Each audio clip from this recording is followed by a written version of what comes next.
have a story. In fact, we are a story. Our stories shape and influence every dimension of daily life and relationships. I'm Rachael Clinton Chen, co-host of the Allender Center podcast. Here at the Allender Center, we believe that knowing the impact of our stories and finding God's redemptive work within them can transform not only our own lives, but the ways we engage the world around us. One of our greatest joys at the Allender Center is to be able to lead and support people just like you through engaging your own story at our story workshops. When you participate in a story workshop, you'll experience teaching from Allender Center instructors and guidance of small group facilitators who will help you explore your own story and the themes of your life in a supportive environment.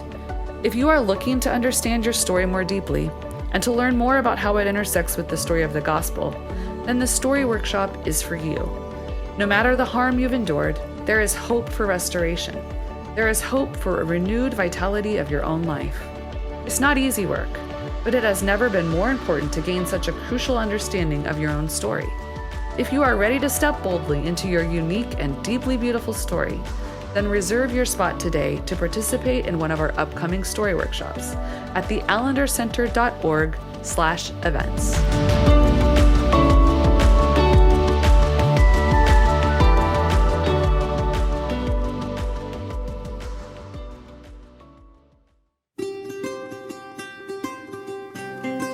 Thank you for listening to the Allender Center podcast. I'm Dr. Dan Allender. And I'm Rachael Clinton Chen. We're fiercely committed to providing hope and healing to a fragmented world. And restoration for the heart. Thank you for joining us. Let's get this conversation started.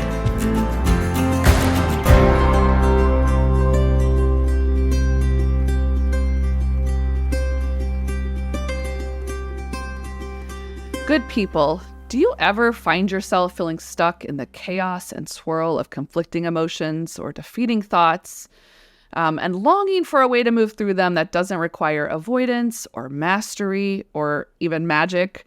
I hope you'll make time to listen today because you are in for a true gift. I am so thrilled to be joined by esteemed psychologist, best-selling author, popular podcast host, Dr. Alison Cook. Thank you so much for joining us. Oh, Rachael, I was looking forward to this conversation. Thank you for having me. Yeah, it's just such a thrill to meet you, and I'm so looking forward to this, and I'm really looking forward to our listeners being able to hear from you as well. If you've not had the privilege of encountering Dr. Cook and her incredible work, either on her podcast called The Best of You or through her writing, she is a wise, compassionate, and empowering guide, and a fellow sojourner at the intersection of faith and psychology, which is always fun for me to get to talk to someone who likes to hang out at this unique intersection. And she is really empowering to individuals to heal from past wounds, develop a strong sense of self, forge healthy relationships, and experience a loving God who is for them. I just love that. She is the author of the best-selling book, The Best of You, a co-author of Boundaries for Your Soul, which is based on internal family systems and parts work, which we can talk more about. But we talk about parts work on the Allender Center podcast, but I don't know if we've always done a good job of connecting it to internal family systems. And a little over a week ago, you released your newest labor of love into the world, I Shouldn't Feel This Way, Name What's Hard, Tame Your Guilt, and Transform Self-Sabotage into Brave Action, which weaves together science, psychoeducation, practical tools, stories, and rich theological depth. I love your new book, and I just love your generosity to resource us. And so I would love to hear a little bit more about how you came to this book, like at such a time as this, and some of the journey that got you here, because you have written about a few different things. And one of the things I love, and I'll just say it again, is that there is such a holistic way in which you bring, like psychoeducation, spiritual formation, and really practical tools, which we need in these places. So tell us a little bit more about your journey to I Shouldn't Feel This Way.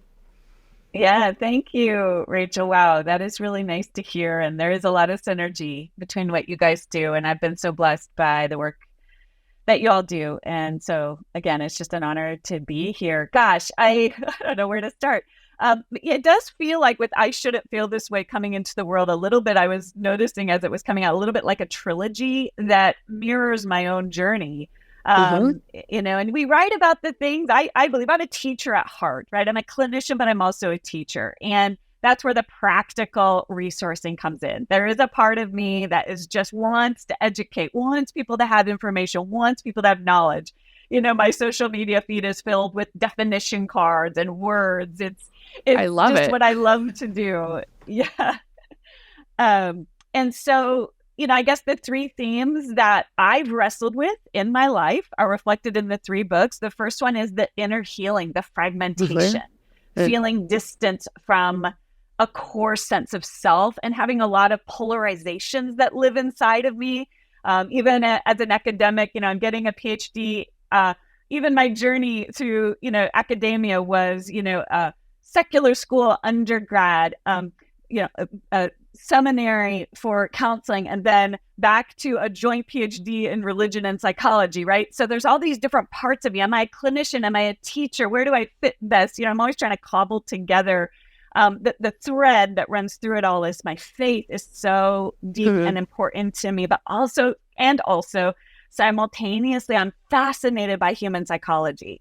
Always have been, just fascinated by the human being that God made us to be. And so, yeah, each one of those books is kind of the first one, Boundaries for Your Soul, trying to work through how do we create some sense of harmony out of the different fragments? How do we heal the parts of us from the past? The best of you getting into this idea of the self.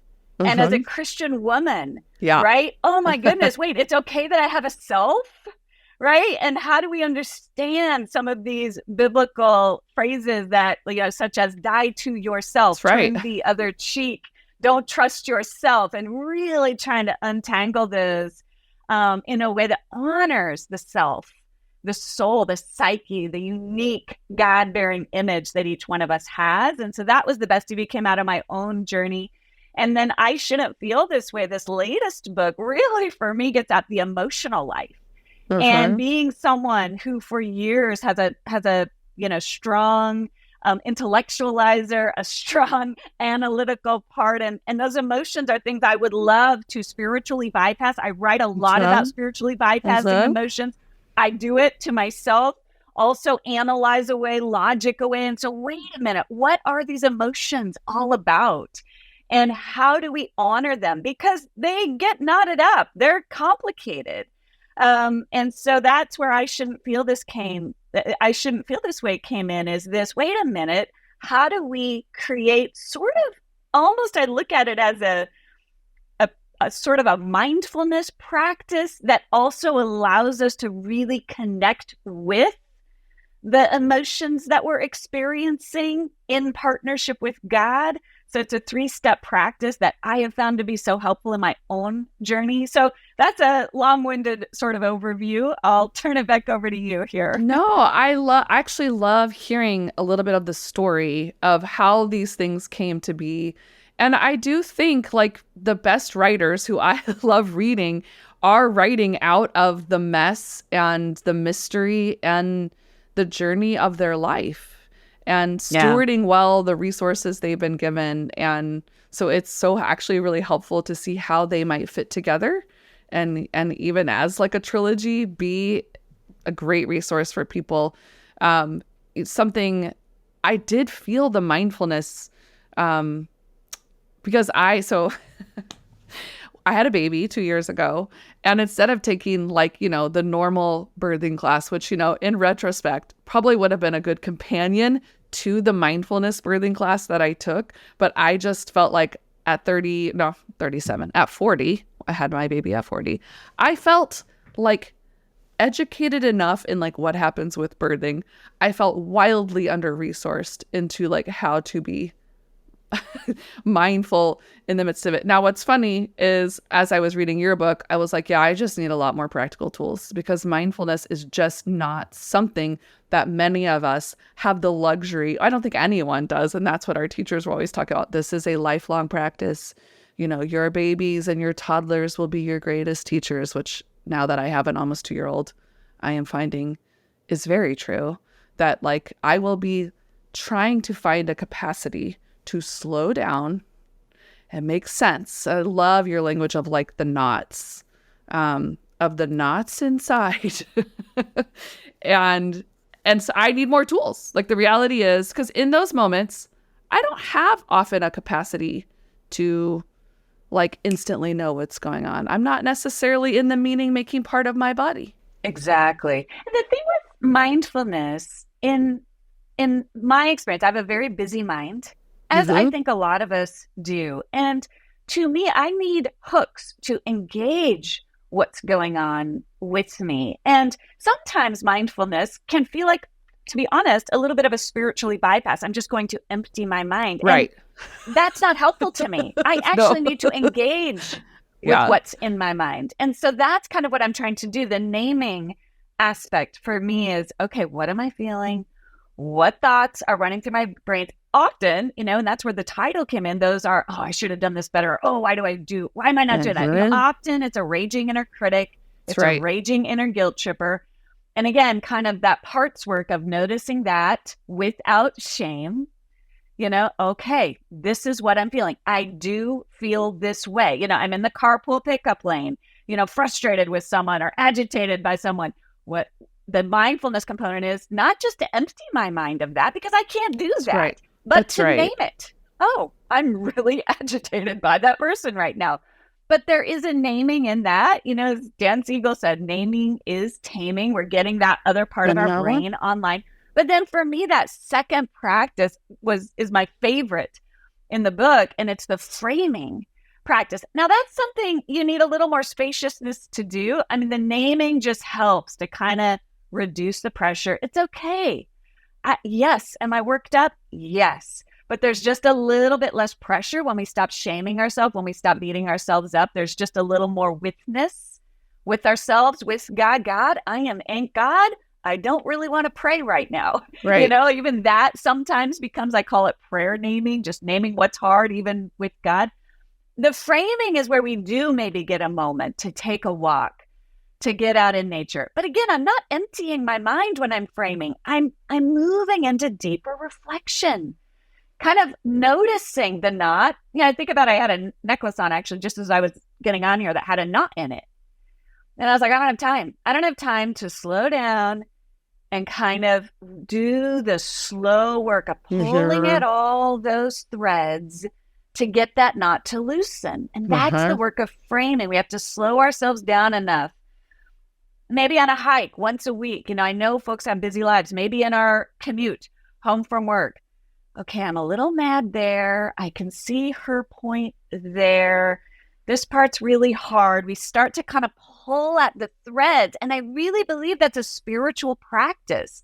As we pull at those threads in partnership with God's Spirit, we slow our nervous system down and we start to find a little bit more clarity. And of course, then that leads to that third step, which is we might finally be ready to make a change or brave a different action. Mm-hmm. I love these categories. And if it's okay with you, I actually wanted to read a little bit for people out of the naming section, just so they can like hear a little bit more, like, what are you like, what is it that you're inviting? Because like, for example, the other day I was talking with my mom about motherhood, because it's something I'm just thinking about a lot in this season of my life. I'm also a stepmom, so there's like multiple layers to motherhood. I was single until I was 37, just a lot of things. And my mom was a young mom. And so she had 4 kids by the time she was 28. And we were talking about just her experience and my experience growing up. And something happened where she got really triggered and she felt like I was making an assumption that she didn't love mothering.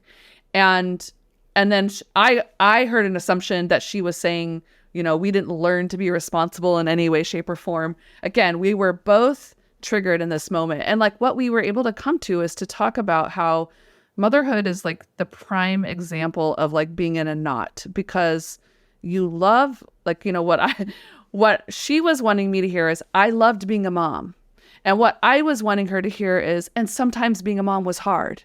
And like both were true at the same time. And that's that complexity piece I feel like you're inviting us to. So you talk about, like, if you don't become a namer or someone who's able to name, you'll become someone who avoids, distracts, or worst case scenario, gaslight yourself and other people, and your conflicting feelings won't go away. Instead, they will roar through your mind, completely cut off from the ordering, organizing, and meaning-making parts that are designed to help you navigate a life that's purposeful, clear, and brave. And then you go on just a little bit past that, kind of saying, like, if you can figure out a way to name even these conflicting things, I loved this. So I want people to hear it.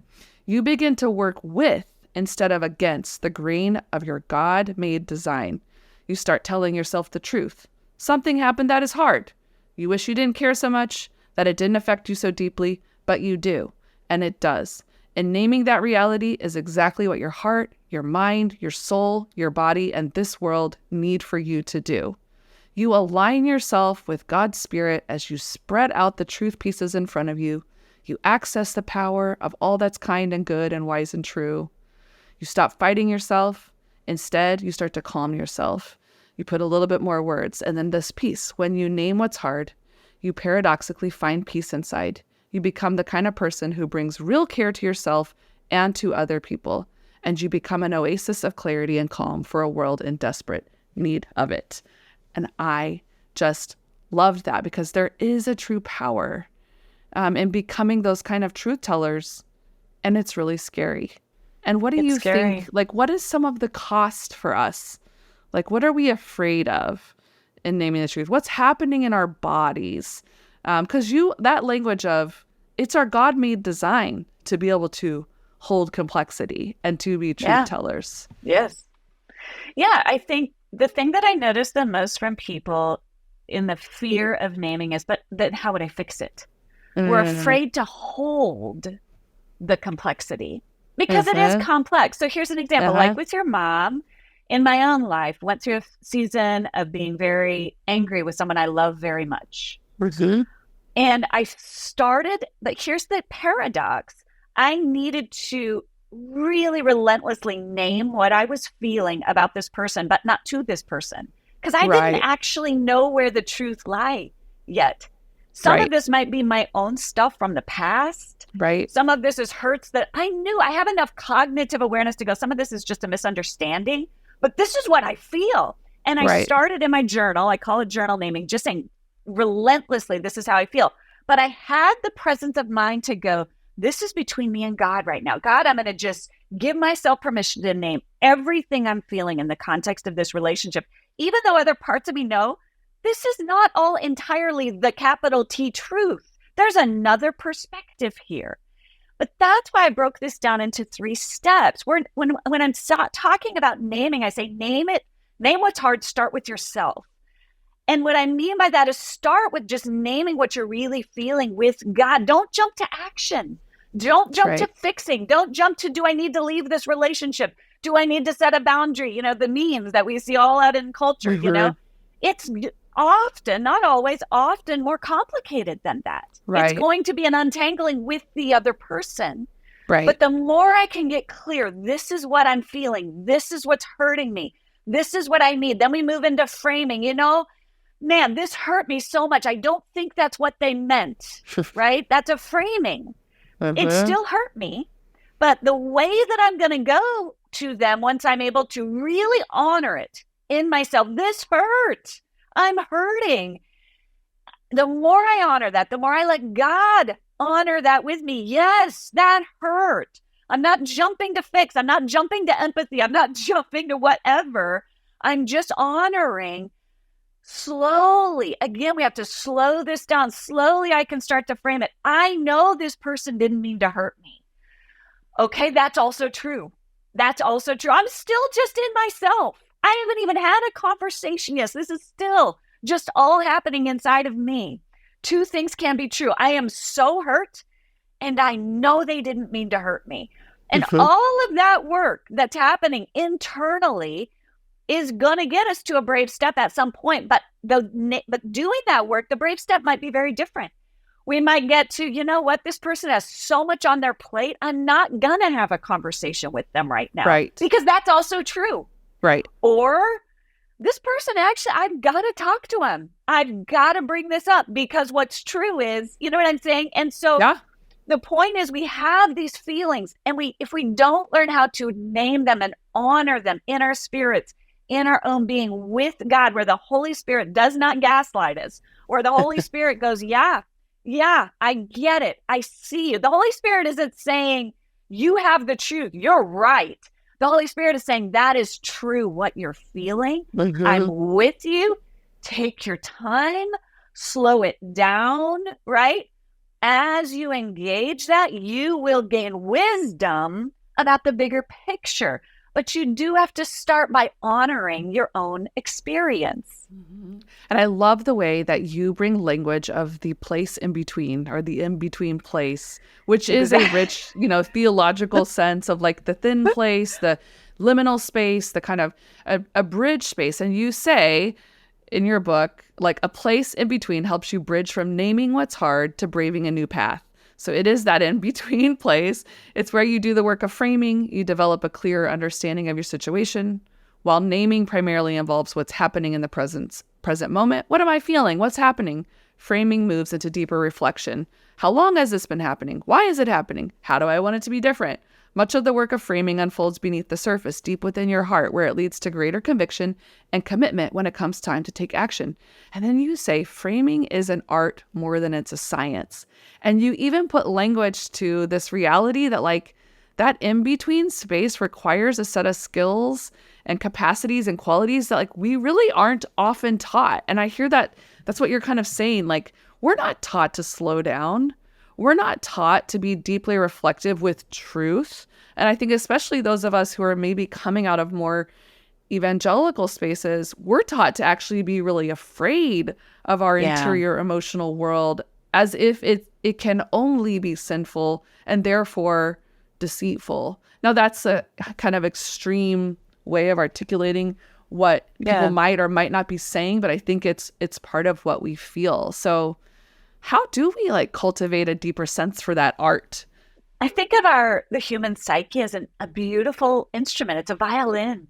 And there are lots of different ways we have to attune to that instrument, right? And the nervous system, what's the nervous system, right? What's the nervous system telling me? My nervous system is telling me I am in fight or flight and I'm jacked up, okay? Name it. What are my emotions? Where are my emotions? I'm attuning. What am I thinking? How am I making sense of this? You think about picking up a violin to play it. It's discordant at first. You're kind of tuning up it. You can't rush it. You have to kind of take your time with it. You have to be with the instrument. Our bodies, the way God made us, there's an instrument there. We get to learn to play. We get to learn to listen what's coming out. There's a lot of dissonance there. There's some discordant melodies there. But as we kind of listen and attune, the clarity, the melody, the harmony starts to come. And that's what happens in this framing. I have a very strong analytical part, as I've said. And so for me, framing used to be, I'll just sit there like a dog with a bone and get to the root of this. But that's just one part of me. That's just one part of me. That problem-solving part of me has its place. That's right. But often the work of framing is, what am I actually feeling? I get the rationality of it, but I'm just really sad. And I've got to honor that part of the instrument for a minute, right? And again, this is lovingly tuning to your instrument that God gave you. We're not ready yet, maybe in this instance, to take my instrument, what's going on in my psyche, and bring it to this other person to figure out how we can play together, right? And there's an art and a timing to that. So I try to make it practical, because there's that practical part of my brain. I tried to really give people steps, but it is an art too. And that chapter was so hard for me because originally I was writing it very like didactic. And then I was like, oh gosh, but at the end of the day, there's an art. There is a little bit of a flow to just taking that hike and going every day for an hour. I'm going to give myself a half an hour or an hour to kind of contemplate this challenge, this issue, which means I might have to ask, if it's with someone else, I need some time. I'll circle back.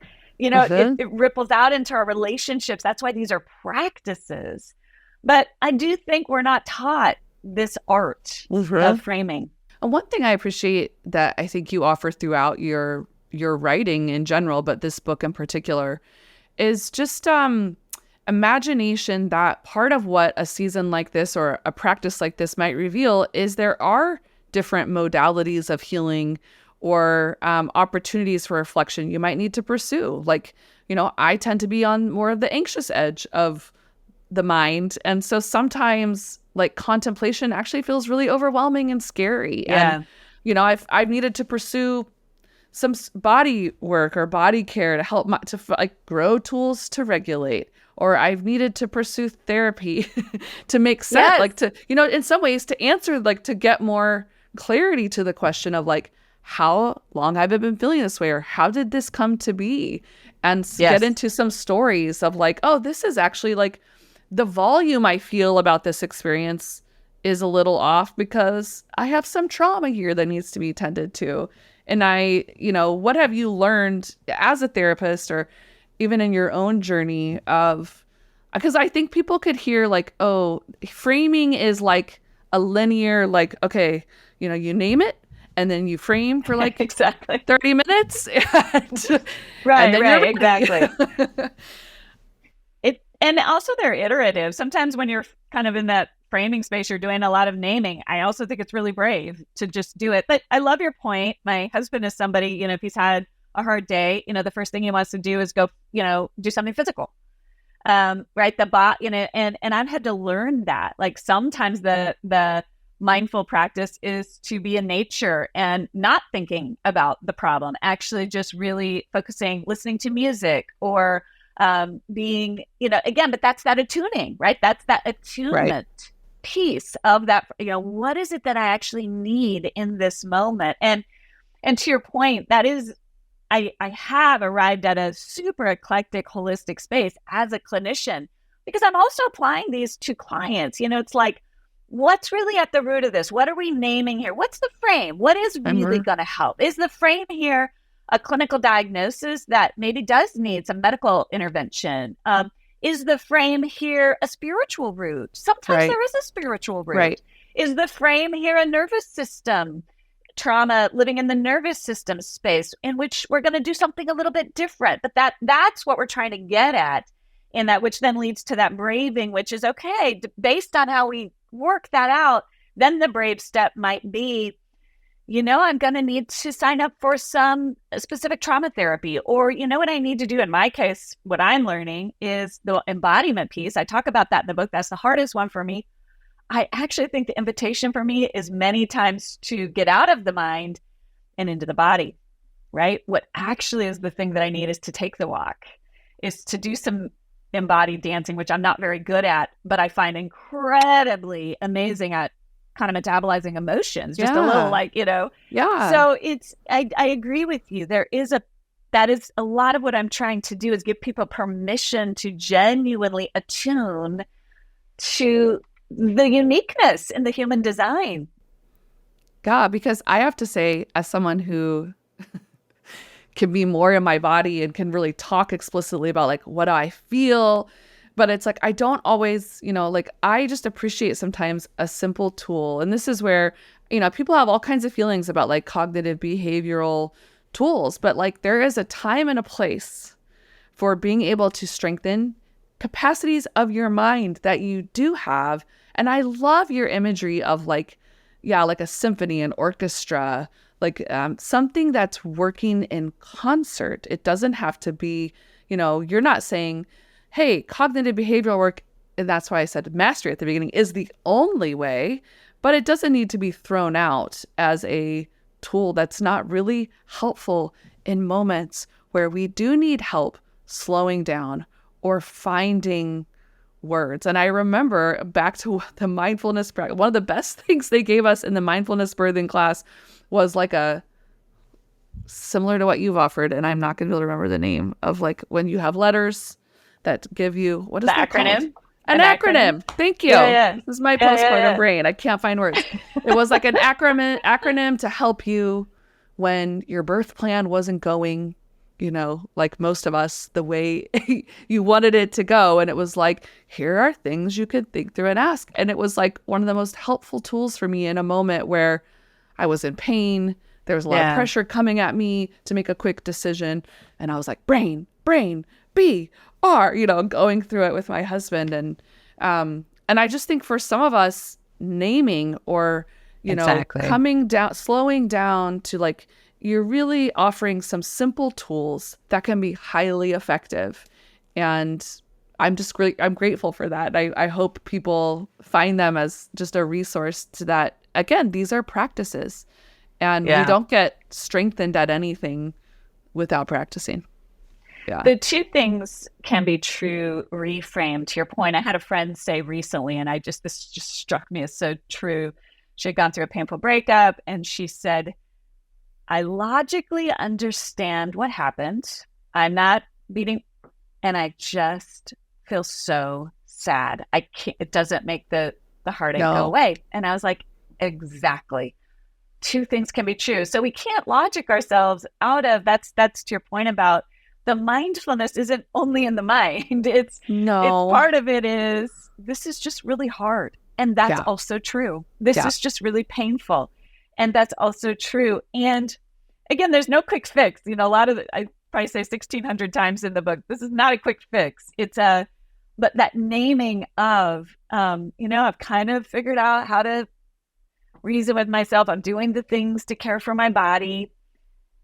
And this is just really hard. Yeah. That's also true. And that's part of this work of naming, framing, and braving. It's that. And I kind of end a little bit with, I do think this is kind of what we're getting at with the hope, the virtuous cycle of hope. Like we want to get to the other side. But in my experience, there's a little glimmers of hope that are released in each naming. There's a little bit of, oh, wait, that's true. Even if the thing you're naming is so hard, wait, that's true. And there's something in that kind of grounds us. Yeah. Even if what we're naming is, this is really confusing and it's going to take me a while. That's true. There's a little bit of hope in that. And so that we start to find little glimmers of hope throughout the journey, versus trying to be so fixated on getting to the other side. Oh, that's hard work, but like such good work. And like, in many ways, like what we're basically told is mature faith and it's good. It's good. No, it is really good. Tell me a little bit more about braving. And because I love the way, again, action can look like many different things. And that's part of why you're inviting a process that slows things down, I think, to deepen our wisdom and to actually rely on some of the resourcing that we have instead of just reacting or avoiding. How did you come to name this as a brave act? I think so. Where that came from was, I say this in the book, but I tend to be someone who loves kind of like, I'm more of a contemplative. I could live in the naming and framing. My poor I think husband, a lot of us probably could. I think a lot of us probably could. Yeah. But did we get that done? I'm like, I've just had some great ideas, and then when it comes to that actually taking the action step, it's hard. But I do think, again, I'm trying to balance in the book the ethereal with the practical, right? The deep inner soul work with okay, and now I got to have a hard conversation with someone, or okay, and now I got to do something to get the help that I need or the support that I need in this situation, or to get the resources that I need. And that's the braving, right? It's the, okay, now I got to make this real. I got to make this concrete, because we are embodied creatures. We live in an embodied world. And so that's where the braving came in. It was like, okay, now, and even in my practice, clients, I personally will get a little bit, if I'm in a training or and we're just so in the feelings world, it's like, okay, but now we do have to do something, right? Like, and I want to honor that with clients. Okay, so what? But now what am I supposed to do? Yeah, I get that also. And so that's where the braving comes in. There is some concrete action, and sometimes the concrete action is I need more time, Yeah. But sometimes the concrete action, and that's where that acronym comes in. Maybe I need to set, a lot of times it has to do with boundaries. Sometimes it has to do with expanding our range Yeah. of kind of resources. Sometimes it has to do with vitality. Sometimes it has to do with identifying things that light us up when we're going through, or nourish us when we're going through hard times. So again, there's a whole repertoire of braving actions. There's not a one size fits all, but it just kind of the whole idea of the framework is just to kind of keep the movement, slow it down, but also keeping some movement. Yeah, and I love some of the language you put to like the frame for a brave step or a brave action is, are we fighting for something? Are we leaving something? Are we suffering it wisely? And again, that goes back to there could be various paths, and even for like the same circumstance, different people might need to choose various paths based on what's available to them, what's the safest course of action, what's the wisest course of action. And I just, I could probably relate to you from, I think even at the Allender Center, part of the work we do is helping people frame how their story has shaped who they are. But what I find, and I'm sure people listening to Dan and I on the podcast a lot are like, but what do we do? And so I can relate to that piece because I think it is how we are embodied people, and we are inherently relational. We are wrapped up. It's part of us being image bearers. We are wrapped up in relationship that has impact. And I can also be a little scared at times. I'm not really afraid of conflict. It's like I just am probably more afraid of loss than I am of conflict. And so that capacity to grieve and to honor sadness or to honor anger, I think are really brave steps to then honor what might need to be, whether that is a really painful, hard, truth-telling conversation or a decision that might drastically change some of the reality of your world, leaving a certain community or leaving a toxic relationship. You talk a lot about, you give people more stories and kind of circumstances or ideas of like, I shouldn't feel this way about myself, or I shouldn't feel this way about others. And you talk about like toxicity and comparison and anger or rupture in relationships. I apply the framework through kind of the thoughts we have, some of our numbing, some of the internal stuff. But then I do devote, and I often find myself devoting in this book and also in The Best of You, a fair amount of time to the topic of toxicity, because I think it's important to name. And I'm a big fan of naming patterns of behavior versus labeling people. Yeah. I think it can be really helpful. I think we kind of want to name a person, but I think it can be, but I do think it's important. And there's also a spectrum, right? So, I think this is what's happening. And I go through, here's what triangulation is. Here's what gaslighting is, all these buzzwords in that chapter. Let's just name it. First of all, again, we're not framing it. We're not taking action. We're naming. This is what that is. I'm being triangulated in this situation, or someone is manipulating me. This is a manipulative pattern of behavior. How do I name that? Okay, so now that I've named it, now again, I got to frame it. And then based on how I frame it, and I just think, again, we're kind of becoming detectives or students of our own psyches, but we're also becoming observers of different things in our relationships, in ourselves and in our relationships. And it is part of, I think, this movement that God is a God of healing, this movement. I like to think of the passage where Paul says, work out your salvation with fear and trembling. I like what I've read a lot of is that word sozo can be translated as healing. Yeah. And that we're working out our healing with fear and trembling. We're working out our healing to become more whole, which is going to work out the healing in our relationships to become more whole. It's brave work. It's really brave work. Sometimes it's easier to stick with the status quo. Yeah. Yeah.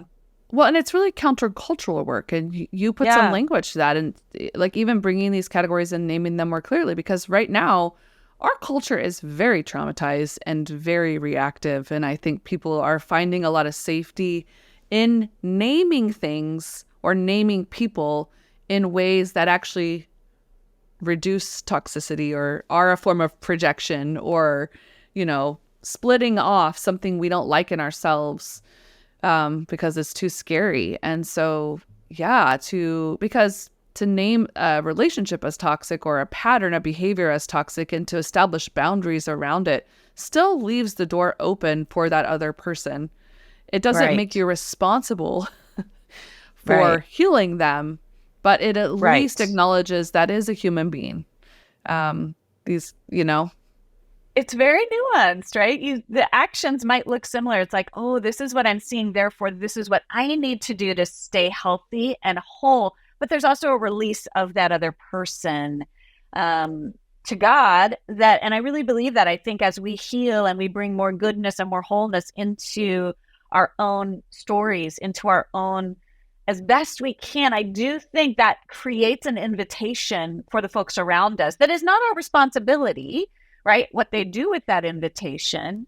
But there is a little bit of an openness there. Again, it's a spectrum. Some folks really need to slam the door on, that's real too. But for many of us, there are more nuances to some of those relational challenges that I do think our culture offers us.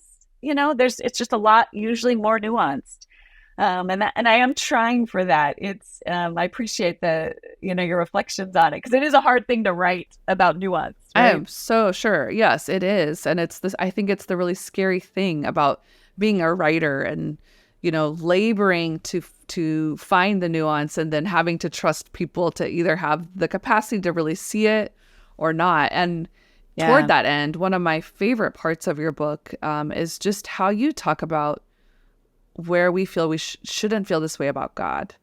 And just bringing forth, you weave scripture and stories and theological insights throughout the book, but this particular chapter, and I think for me, because I really have a heart to work with people who are maybe coming out of like spiritually toxic spaces or spiritually abusive spaces where spiritual bypassing and gaslighting are fairly normative. I really appreciated the permission you give that even God gives to wrestle with God. And what have you learned in your own wrestling with God that's helped shape how you're writing about this kind of God creating us, with an ensemble of interconnected parts, this language you use? Yeah, that's something I'm grateful for. I tell a story that is all the way back from college years ago where I really kind of hit the depths of that kind of spiritual toxicity, just bumped up against it. And how painful it was, how disorienting it was, and even at that young age, I just knew I couldn't bypass or pretend it wasn't what it was. I couldn't fix it. So it was just painful. Yeah. And I also continued to name that with God. I don't get it. I don't understand. This is confusing. I didn't try. For some reason, I was able to kind of thread that needle. And that became a passion of mine as a therapist, probably not unlike you, just trying to look for and create spaces where it's okay to name what's hard, even what's hard about God. Yeah. This doesn't make sense. Why? There's just... and I do think there's something about the power, again, of God not gaslighting us. Yes. Of God just honoring the truth of, that's really hard. And not necessarily always giving us the logical reason or giving us that this is why the witness, the presence, I get it. I know that's hard. That has been just such an anchoring force for me, that has just that sense that God feels it too and is with us in it. I don't know that I have great answers in terms of, but I do know that there's a power in that, and I want to provide that spaciousness for other people. Yeah. Well, I felt that, and I felt a deep gratitude. As we come toward the end of our time, is there more you'd want our listeners to hear that you hope that they might gain from this book or just even your hopes for your readers that aren't our listeners. Yeah. Oh, no, thank you. I love that. I think that the thing I would say is with this work, right, with the practice of naming, framing, and braving, I still to this day find in my own life reaching for the lowest hanging fruit. So when there's a big knot of emotions that I don't understand, just really naming that. Oh my goodness, there's a big knot of emotion. That is sometimes the lowest hanging fruit. If I can even just name that, or the guilt, the inner guilt tripper of, I shouldn't be feeling this way. Even if I can get a little bit of, oh my gosh, I'm feeling that horrible feeling of I should not be feeling this way. That is sometimes the lowest hanging fruit of naming. And all it does is create just a little, sometimes a paper's width distance between this self-shame and the compassion. Yes. Okay, I'm experiencing something hard. That's okay. Yes, I felt that throughout your book, just an invitation for the breath, like the pause, the moment to have a little bit of grace, to not be so under the threat of like, if I can't change this. And so often that's just happening behind the scenes, and we don't, unless we can interrupt it, we don't even realize it's happening, but we feel it happening. Again, I just want to say what a joy to have this conversation with you, to get to meet you. So grateful for who you are and that you steward your gifts and resources so generously. If you have found this conversation just helpful and you're intrigued and you want to connect more with Dr. Alison, you can find her at www.dralisoncook.com. And her new book, I Shouldn't Feel This Way, is available now at bookstores nationwide. So thank you so much.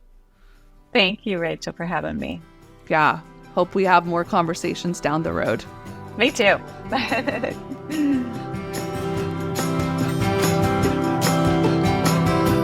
The Allender Center podcast is produced by the Seattle School of Theology and Psychology. If you'd like more information about the Allender Center, you can look at theallendercenter.org.